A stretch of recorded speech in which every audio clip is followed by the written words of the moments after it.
Hi everybody, Carol here. Welcome to my YouTube channel. Today I'm going to be doing a short video on ink blending on textured paper, and I will also be doing some ink blending on cardstock. The one with textured paper will be more in the next video coming up very shortly. Now these are some Dylusion stamps I'm going to be using. This stamp set is called Couture Collection. And I'm going to stamp the dress, the hat, and the scarf off onto pattern paper. So this will be a paper pieced card, and this is an older set. You may notice that there is no face. So I'll show you what I did with that situation. And then the other stamp set is called Further from the Edge. I've used it so many times. I'm using the leaves today and the long strip of, I'm trying to get the glare off, of the checkerboard right there. And being long and slim the way it is, it's very flexible. And so I'll show you that too. There is one of the stamps I did of stampings I did of the leaves. I did several and I've kept them for future use. I stamped off the strip in black and white, and then you can stamp it on different colors, color cardstock like the yellow, and I curved it and added two together to make a long strip. So now we're going to start with the ink blending, and this is on the textured paper. I'm using one of the round applicators, and started out really heavy. Then I'm going to go lighter and lighter, so there will be highs and lows in this. And the name of this textured paper, by the way, is called Paper Accents, and I checked, and it's still for sale, at least on eBay. I saw it there, so it's 12 by 12, at least this one is. And so I'm speeding it up, but I'm getting lighter and lighter. Yes, there are circles on this, but I'm not concerned about it. For one thing, I'm going to be using polka dot paper. The other thing is I'm sprinkling this water on there, and I'm doing it kind of heavily, really.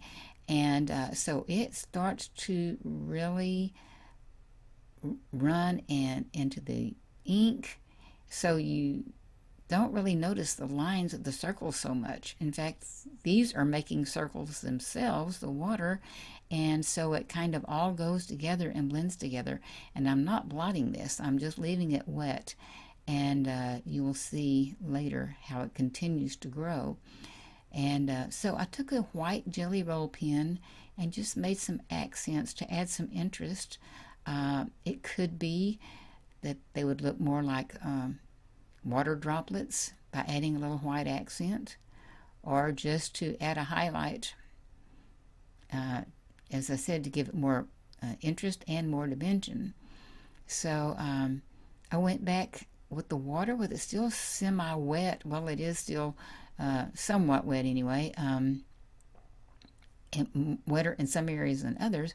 I went back 2 or 3 times on those lines to make them show up more. And now this is up really close, but that gives you the idea of what it looks like.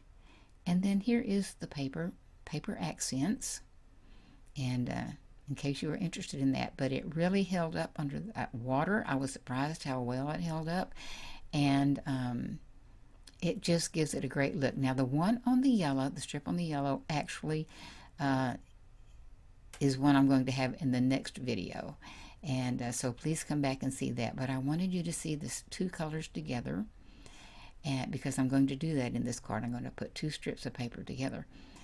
So I'm going back to color these leaves, and I'm just showing, I'm making this a fall card, so there are a lot of yellows, mostly yellow, but some yellow golds, yellow oranges, some orange, and some red.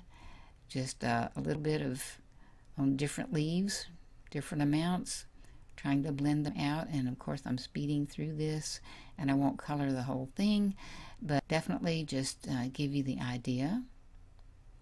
And you can put as much into this as you want to, and then when you go to cut it out, now I did cut out almost the entire thing because I wanted the background papers, you know, that you spend time on, you want it to show. I'm not trying to block that out. So, but with those very, very thin stems on those leaves, it is difficult to get up too close without the whole thing falling apart. So what I did was I glued this down between two of the colored papers. So I took my colored pencils, and that's what it looks like. I'm trying to let it show out more, and colored around the white spaces where I couldn't cut really close up to those stems. You could, I'm showing here that you could color the background first, whatever color your background is, and then when you cut out, if you have some space left, it will already be colored. My situation was I'm gluing this down on top of 3 different colors of paper, so I had to glue it down first and then go back and fill in around those stems that were left white, which if you have a die, they leave a white edge anyway, so it's not all that important. But if you want it to, and I did, to really be close, I went back and colored in, and that's what it looks like around those stems, matching whatever the background paper was. And you'll see that in a minute. But anyway, so this is what it looks like, but really close with the red paper. Now, I didn't show the actual stamping of the dress and the hat, but I paper pieced it with that pattern paper back behind the polka dot, and put her down, put this lady down, and had 2 pieces of paper, as I told you before, colored paper as a background right down the middle. And then since I cut that stem out of leaves, it was very flexible and I could make it work around where those 2 pieces of paper joined. Now I wanted to show you, I mentioned earlier there is no face and there is no neck, so I had to get creative here, and I cut out a face and I cut out a long skinny neck, shaded them somewhat, and then I just literally just put 2 lines for her eyes, because a little thicker on one end of the line, because I'm not into drawing faces. I did shading, and that's where I cut the dress out of that pattern paper, and now I'm using it for a background. I did a lot of shading on that skirt, so you can see it made it really darker than the original paper is.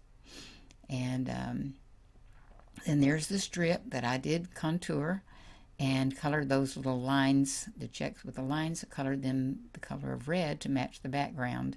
And then just what was left at the bottom, colored in with reds and faded them out in yellows to make it all go together. So I didn't have the footage of that stamping, but you know how it works. And this just, I'm making it just shorter. I don't think you have to stamp every single thing. You know that I did it, and or it wouldn't be there. So this is what it looks like. If you want to extend the card even more, that is a card on top. You could put a red background, or if you want to extend it even more, you could put a black background, which really dresses it up, in my opinion. The card, by the way, is a 4.5 by 6 1/4 size. And so I like that look just fine. I think it's very nice, but I also wanted to show you some of the variations with colors like that. So I pulled in this 12 by 12 paper. I assume it's like scrapbook paper.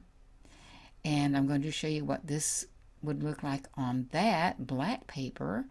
Then I pulled in some pattern paper that was from the last Simon Says stamp September kit.